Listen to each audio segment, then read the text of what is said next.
بسم اللہ الرحمن الرحیم۔ بسم اللہ الرحمن الرحیم۔ السلام علیکم ورحمۃ اللہ وبرکاتہ۔ عزیز طلبہ، آج الفوز الکبیر فی اصول التفسیر کا سبق نمبر 94 ہے، اور اس سبق کے اندر ہم سعادت و شقاوت میں تقابل کی جو مثالیں چل رہی تھیں ان میں جو بقیہ مثالیں ہیں وہ ہم آج کے سبق میں پڑھیں گے۔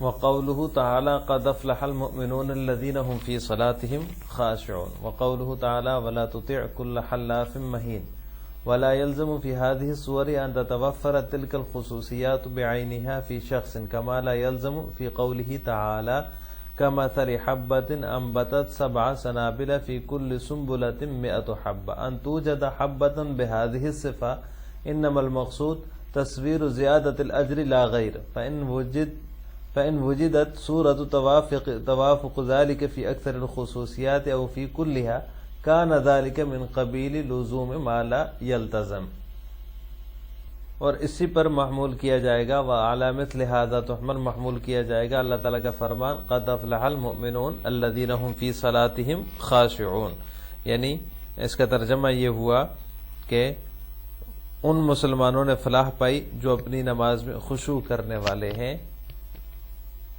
وقولہ تعالی، اور اسی طرح اللہ تعالیٰ کا ارشاد ولا تطع کل حلاف مہین، آپ کسی ایسے شخص کا کہنا نہ مانیں جو بہت قسمیں کھانے والا ہو، بے وقت ہو۔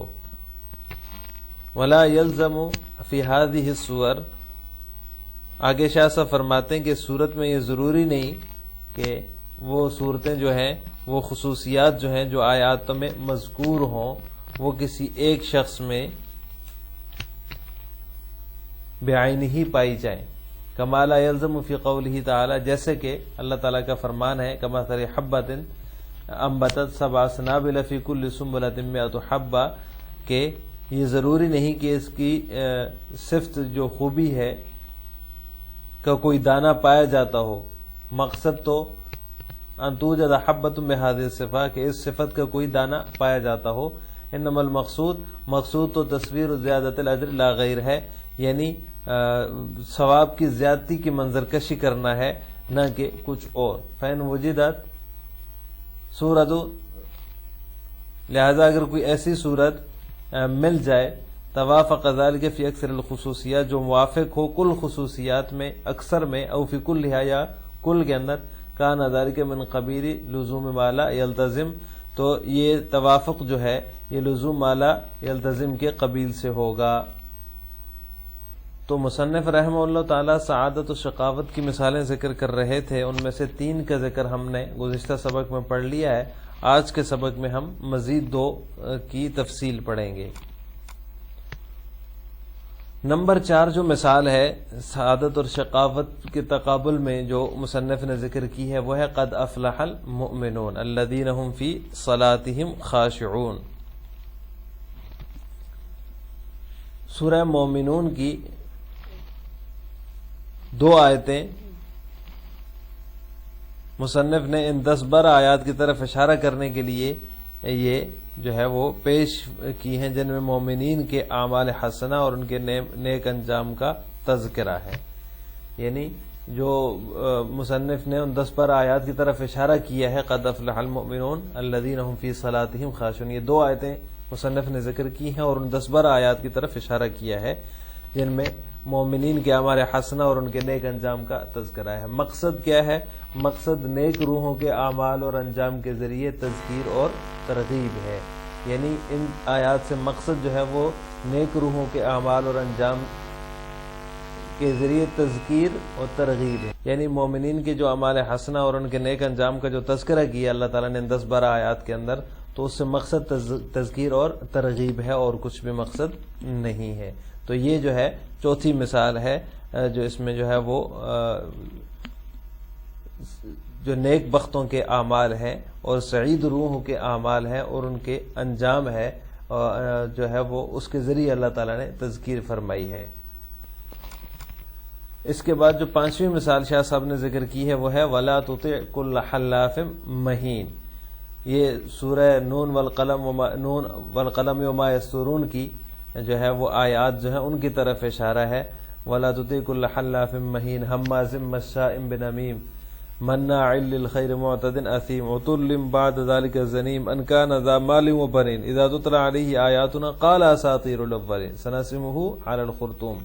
تانا دینے والا، چغلیاں لگاتا پھرتا ہو، نیک کام سے روکنے والا ہو، حد سے گزرنے والا ہو، گناہوں کا کام کرنے والا ہو، سخت مزاج ہو، اس کے علاوہ حرام زادہ ہو، یعنی جو ہے وہ اس سبب سے کہ وہ مال و اولاد والا ہو. جب ہماری آیتیں اس کے سامنے پڑھ کر سنائی جاتی ہیں تو وہ یہ کہتا ہے کہ یہ بے سند باتیں ہیں. قال اساطیر الاولین، یہ بے سند باتیں ہیں، اولین پرانے لوگوں کی قصے کہانیاں ہیں. سنسمہ علی الخرطوم، ہم ان قریب ان کی ناک پر داغ لگا دیں گے. تب یہ شان نزول کی جو روایات ہیں، اگرچہ ان میں ایسی باتیں موجود ہیں کہ اس سے چند متعین مخصوص اشخاص جو ہیں وہ مراد ہیں جو ان صفات کے حامل تھے، جن میں مشہور ترین جو نام ہے وہ ولید بن مغیرہ ہے.